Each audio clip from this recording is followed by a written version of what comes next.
Hi everyone, it's Lindsay. Welcome back to another video. Today I have another digital stamp along with you. I'm going to be using Clair stamps again for this. And again, I am using Photoshop Elements for my project today. So the first thing I want to do is open up my stamp set in it. For that, I'm going to click Control O or go up to File and Open, and then I'll go in and find the set I want to use. For this, I am using the Ooh La La stamp set, new from Clair Stamps. I'm using the PNG version. Now this has a completely clear background on it, so when you see those little squares, that's what that means. That means that the background is clear or transparent. That's what you want when you have a PNG. Now, before I take these into a new file and I start to layer them up, I am going to fill in the portions of the image that would be solid with some white. So I went down to my color and I made sure white was on top, and then I'm going to use my paint bucket tool and start clicking in those areas. Now, as long as the area is enclosed with a black line, it's going to fill in those areas with white. So here, the top of the brush, the midsection of the brush, and the bottom of the brush all need to be clicked and filled in with white because those areas on a normal brush would be solid. So just go ahead and click in any areas that would be solid on a normal item and click those in with white. Now this is where if you wanted to not color your image later on, you don't have to fill these in with white. You can choose whatever color you want. I do that a lot of times whenever I am making stickers with my digital stamps, which I do have a video about. I will leave that linked in the top right hand corner.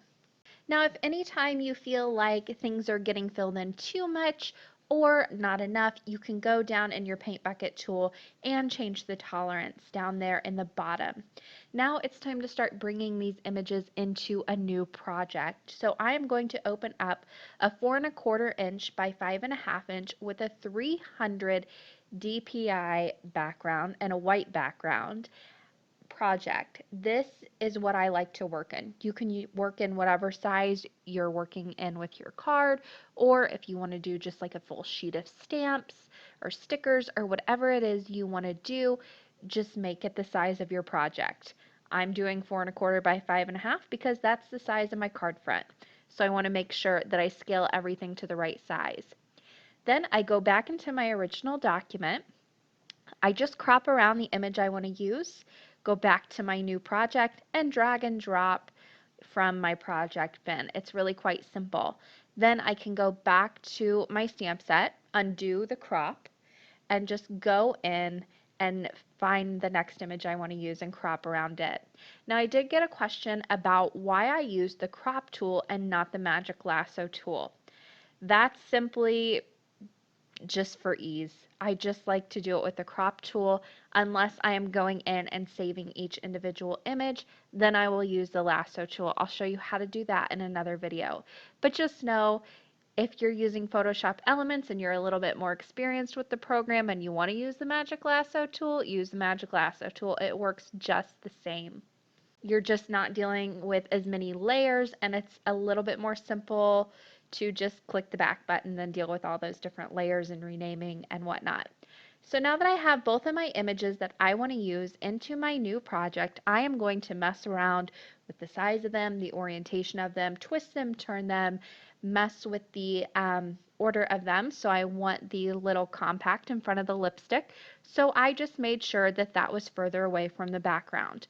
The closer something is to the background, the further back behind objects it's going to be.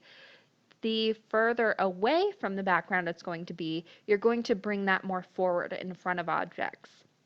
So once I had those like I want them, I'm going to kind of link the layers or kind of select both of them just by clicking my control button on my keyboard and clicking both layers so I can move them together. I don't want to permanently link them right now. I just want to keep them together as I twisted them because I decided that I wanted to rotate my image. I want, instead of having a vertical card front, I want a horizontal card front. I thought with the design I was ending up going with, it would look a little bit better. So I went to image, went to rotate, and then rotated my image 90 degrees to the right. And then it's just about messing with the size. I also decided that in the mirror, I wanted to go in and put some text. So I'm going to go ahead and click my back button on my stamp set, crop around the Ooh La La sentiment, and then I will just go ahead and drag and drop that right into my new project. Then I can mess with the orientation. So I'm going to go over and click my move tool and make sure I'm moving the right thing. If you accidentally move something you're not supposed to, just use your undo button, your back arrow. It's your best friend when you're working with digital images.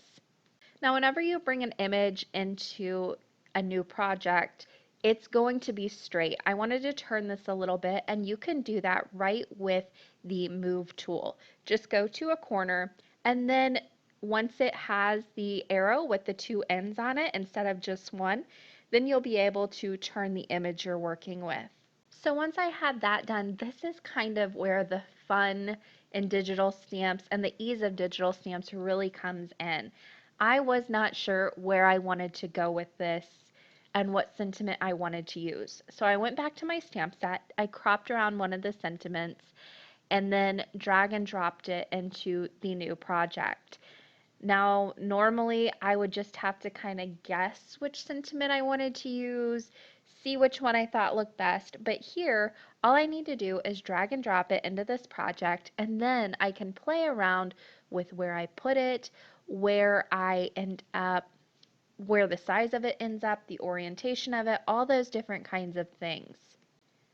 So I brought in this longer sentiment, and I went ahead and just started adjusting it, seeing where I thought maybe it looked best, what I was going and envisioning with the card front. And what I decided was I didn't really love this sentiment in there. And in a matter of fact, I really wasn't crazy about any of the sentiments in the set to go with the design I had in mind because none of them had the orientation that I wanted to use. It's not that I don't love the sentiments, I do. It's just that none of them worked with what I had in mind. So here's the fun part. I can go ahead and create my own sentiment. So I'm going to go back to my stamp set, close it out because I am done with it. Make sure you do not save any of the changes. And then I'll go back into my little card front that I'm working on and I'll create my own sentiment.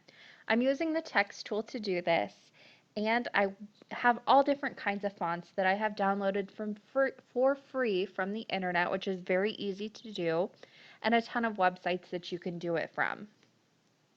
I decided that I wanted my sentiment to say hello beautiful, so I'm going to go ahead and type that out. Now I started with this font and I'm not crazy about it, to be honest, but here's the great thing about the text tool and digital stamps in general. You can play around with everything. So I went ahead and thought maybe it'll work if I put it here, if I put it there, if I decrease the size, but I wasn't crazy about it. So I went ahead, made it a little bit bigger like I had it earlier, and then I am going to see which font I like best. So I will go back to my text tool, or I'm going to click back until I get all my separate layers again so I can move this around and kind of center everything on the card panel once I'm done. And then I'll type out my sentiment again, highlight it, and then I can go through, and as I go through each one of my different fonts there, it's going to change as I scroll through them and hover over different fonts. This is a great way to see which font you think looks best with what you're going for. So I have a ton of different fonts, a ton to scroll through.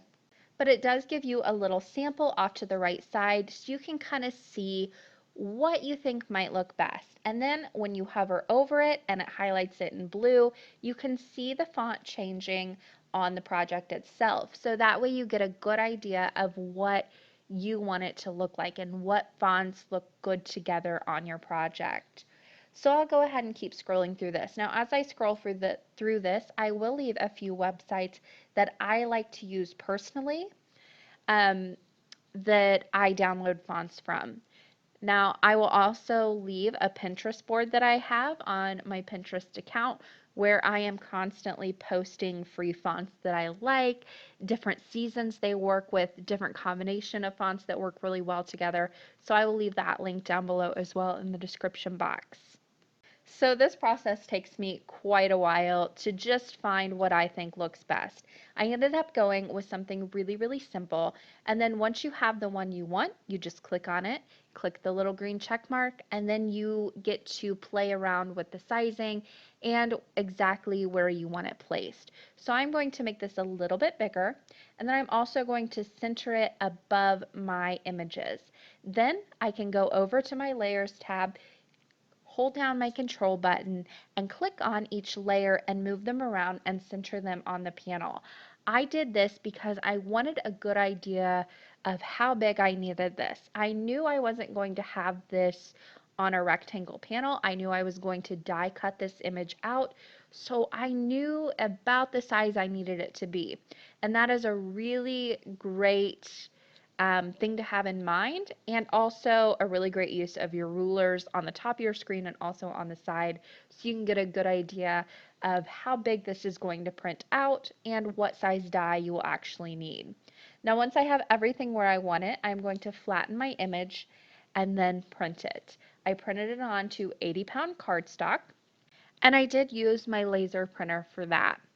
Then it was time to die cut. Now I am going to die cut this with a little bit larger oval and then die cut a frame using that same larger oval and then a smaller one inserted. I wanted to make sure this was spaced evenly, so I used both of them to space it out, and then I'll take that smaller one out, just keep the larger one on there and die cut it. Then I will place them back together on the cardstock that I want to use for my frame. I'm holding that down with a little bit of delicate painter's tape. And then once I have that run through my die cut machine, I can go ahead and take it out of the dies. I'll have a smaller oval that I can use for another project.